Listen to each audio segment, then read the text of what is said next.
Task Force. I wanted to provide everybody an update on the fugitive investigation on Shane Pryor. We've had a lot of inquiries over the past 2 days, and now that we're, I guess, over 48 hours into this, I felt that the press needs to know where we stand. I've created a timeline, and I've also have some other bullets I'd like to share. So at this time, I'm going to open with the timeline of our investigation. On January 24th, at approximately 11:51 a.m., Shane Pryor escaped from custody during a transport to the Children's Hospital of Pennsylvania, where he was seeking treatment for an injury to his hand. Video surveillance, which was released yesterday, shows that at approximately 11:55 a.m., Pryor entered the lobby of the Hub for Clinical Collaboration building and asked an employee to use her cell phone. That request was denied, and Pryor exited the building. At approximately 11:57 a.m., Pryor asked a civilian on Civic Boulevard to use her phone, claiming he had just been in a fight and needed to make a call. That civilian allowed Pryor to utilize her phone, and Pryor then called associate Michael Diggs to pick him up. Diggs arrived in the area of 3500 Civic Boulevard at around 12:29 p.m., and Pryor entered a cream-colored Ford Fusion, and that vehicle then left University City. At approximately 1:13 p.m., Pryor and Diggs were observed on video at the intersection of Masher and Godfrey Avenue and remained there until 2 p.m., at which time they left in the same vehicle. At 6:38 p.m., the Ford Fusion was stopped in the 200 block of East Logan Street by members of Philadelphia's Highway Patrol, and Michael Diggs was detained for investigation. Pryor was not in the vehicle at the time of the stop. Yesterday, Diggs was charged with hindering apprehension, escape, use of communication facility, and criminal conspiracy relating to Shane Pryor's escape. We continue to ask for the public's assistance in locating Shane Pryor. A $5,000 reward has been offered for information leading to his arrest. The reward will remain anonymous and be processed immediately upon apprehension. Over the past 2 days, I have heard the family of Shane Pryor claiming his innocence for the murder which he has been charged. However, it is my contention that flight is an indicator of guilt, and the longer Pryor stays on the run, the more desperate he becomes. This desperation could lead to further crimes being committed to aid his flight, and this would be detrimental to his future court cases. If Shane Pryor wishes to contest his charges, he should be fighting his case from the courtroom and surrender to the nearest police officer immediately. We have an experienced and talented group of investigators from the U.S. Marshals Service and Philadelphia Police Department who are working around the clock and will stop at nothing until Pryor is arrested. If Pryor believes he can flee Philadelphia, our Marshals Service deputies are prepared to deploy our investigative resources wherever he may be. Shane Pryor has been incarcerated since he was 14 years old. Right now, at the early age of 17, he surely has help furthering his flight. Within 6 hours, our fugitive task force identified and located Michael Diggs, the getaway driver for Shane Pryor, who I stated earlier was charged with multiple felonies. This should demonstrate our resolve and seriousness in prosecuting anyone that is aiding in Pryor's flight. The investigative resources of the Marshals Service, combined with the full commitment of the Philadelphia Police Department, will surely result in the capture of Shane Pryor, which is inevitable. At this time, I'd be glad to take any questions. Deputy, what's your confidence level that you'll find him, and has that changed at all? And do you think he's still within the Philadelphia city limits? I'm extremely confident we're going to find him. It's just a matter of when, or we won't find him if he decides to turn himself in, which is what we're hoping he does. We have nothing to suggest he's outside of Philadelphia. Our investigation so far reveals he's still in the city, and that's where our focus remains. Go ahead, sir.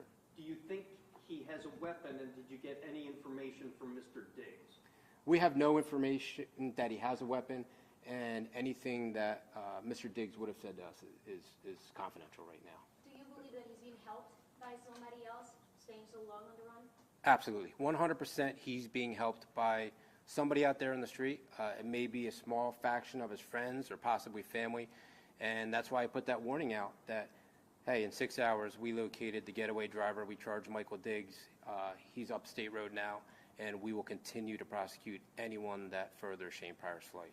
Where do you think he was between that 2 p.m., 6:30-ish timeline where he met up and was picked up by Diggs, and then Diggs was pulled over where do you guys think he was at that time? We don't know. We're working on it. Historically, we know that Shane Pryor has connections to Mayfair. So he's been stopped in Mayfair. I believe he has some brief criminal history in Mayfair. So the Mayfair section of the city is definitely an interest to us. But as of knowing exactly where he was, we don't have that information right now. Is there an idea of what neighborhood or what part of the city, since he has connections in Mayfair, do you think that he might still be there, or are there any other neighborhoods you think that you're focusing the investigation? I don't even know if he's there. What I'm saying is we know that he has connections to Mayfair. That's definitely a possibility where he may be. You got to remember, when he was arrested at 14 years old, he's been in jail 3 years. How much of the city does he really know other than when he was up until the age of 14? So Mayfair is our best guess right now, but we have nothing solid to suggest that. Between that time he took a civilian's phone to call Diggs and then Diggs showing up, where was he in that area? We believe he was in and out of the buildings at the in and out of the CHOP buildings. And no security was able to catch him at that point? Were there any alerts that went out? I'm not sure about the alerts, or if alerts went out with photos or they were just generic text alerts. I just don't know. That's something to ask CHOP. I do know that when Mr. Pryor escaped, he was pursued on foot. Unfortunately, the escorting staff from the Juvenile Justice Center were not able to catch up to him, but they did pursue. Did they slip on the ice? I believe that they may have slipped. I know they were pursuing. I don't know the exact circumstance why they didn't catch up to him, but they were extremely close. I was told almost in arm's length of him when they couldn't catch up to him. What are your biggest concerns right now? 48 hours later, we're headed into the weekend. Maybe easier to blend into this community. He may have new clothes.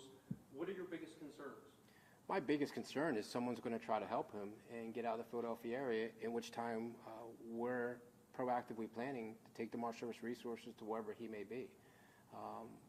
There's been, like I said, talk that the family's been proclaiming his innocence, and we reiterate that his fight should be in the courtroom, fighting that court battle, not out on the streets, because the more time that he's out on the street, the more desperate he becomes, and in our experience, there's more likelihood to cause some type of violent crime, and that's what we do not want.